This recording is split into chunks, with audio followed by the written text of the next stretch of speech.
If you would like to see how I created this Douyin makeup look, keep on watching. Hola! First things first, I have to get this out of my system because when do I ever get to do this kind of hair? Quite literally never. Gluing my eyebrows down. Does anyone want to know how to do this? Because I don't think I've ever made an in-depth tutorial, at least on YouTube. So if you want to know how I do it, just ask and I shall provide. Our CMA powder, I'm setting my eyebrows down, but I'm making sure I look fabulous. You can be Athena palette, picking up this peachy color right here and using it as a color corrector. Smoothing out the edges, and you know you're doing it right when it's giving crazed lunatic. Set it, don't forget it, then wipe away the excess. Urban Decay eyeshadow primer potion and original. Priming my eyelids, massaging my eyeballs. Fenty Beauty Soft Lift Foundation in the shade 100. The power of Christ compels you. Just kidding, it's not a full cross, so I don't think that counts. I'm applying the foundation and blending it into my skin. I could have totally used a color that was my skin tone, but I didn't. Do I really have a reason for that? I don't. I just like high contrast stuff, and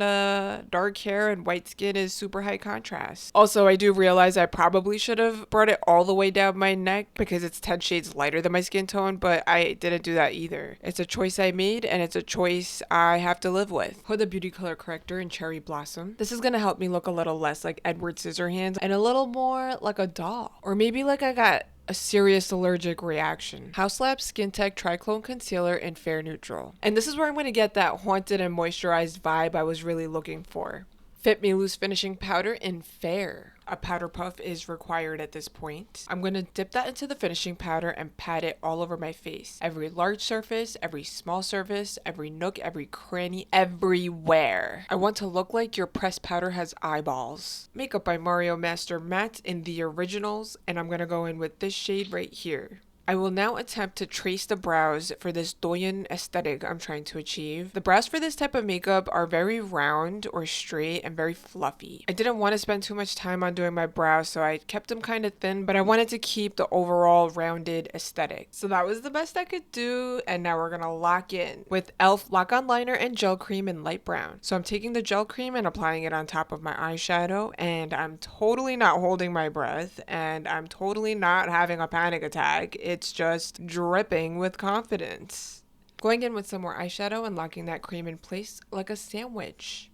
And then going in with some concealer and cleaning up around my eyebrows just to make sure they pop and everything looks clean. I was disappointed. It wasn't really what I was going for, but we have to move on. Bringing my Kat Von D shade and light palette out of retirement. And I'm going to start contouring with this shade right here. Since this is the first time I've ever attempted Douyin makeup, I had to look up how to contour, and these were the most helpful face charts I was able to find online, and I'm gonna base my makeup purely based off of these charts right here. And just in case it wasn't obvious, this type of makeup is extremely different from Western makeup, which is the makeup I'm used to. It's my bread and butter. From a technical standpoint, it was extremely difficult for me to switch it up like this, but I'm going to try my best to explain how I did it and how it's different. Starting with the nose contour, it's like a crescent shape around the eye. And I'm going to be completely honest, I was already questioning if I was doing this right or not, but that's the way it is. That's how it's supposed to look. So I mirrored my crescent onto the other side, and this is how it looks. Next is the tip of the nose, and that looks like it's only contoured at the bottom in a U shape. I didn't see this part in any of the face charts, but I felt weird leaving my eyes so bare. So I just contoured the outer corners to give them some structure. So what we're trying to do now is accentuate the under eye skin pad. The best way I can explain what that is there's like a little layer of fat under your eyes when you squint them. That's the under eye skin pad, and we're trying to bring that out to make it look more youthful. So essentially what we're going to do is create another line under our lash line with a little gap in between. I'm going in with a flat angle brush and some contour and creating my lines until it looks something like this. Next is going to be the face contour. The overall goal for this is to give a very rounded face shape whilst keeping it very soft and very subtle. And this is very different from Western makeup, which you carve out the cheekbones. This contour is more towards the outer edges of your face and trying to bring light to the center of your face. So I picked up some powder contour with the fluffy brush, and I tried really hard not to bring that contour down my cheekbones. So I kept it in the back. I had to Back it up. And even around my jaw, I've never contoured like this before. It was really strange for me to do it this way, but I had to keep the end goal in mind, which is oval face shape and bringing light to the center of the face. Blend Bunny Blends palette, I'm gonna go in with Cream and Sugar. Highlighting is just as important as contouring, especially around the nose. It seems like the inner corner of the eye not only makes the eye look bigger, but it makes the nose look smaller. And under the eyebrow, which thank God I know how to do. And you remember those under eye pads we were talking about earlier? Yeah, we're gonna brighten those up real quick. Highlighting the bridge of the nose and the tip of the nose. I'm gonna pause on the contouring and highlighting really quick and move on to the blush. Givenchy in Vivacious Pink. And this is gonna be applied right under my eyes. And by that I mean if I look straight in a mirror, the right angle between my eye and the bridge of my nose, that's where I'm applying this blush. Not the apples of my cheek, right under my eyes. I couldn't help it. I put some on the tip of my nose. I used a dense brush for this because I was trying to localize it in a very specific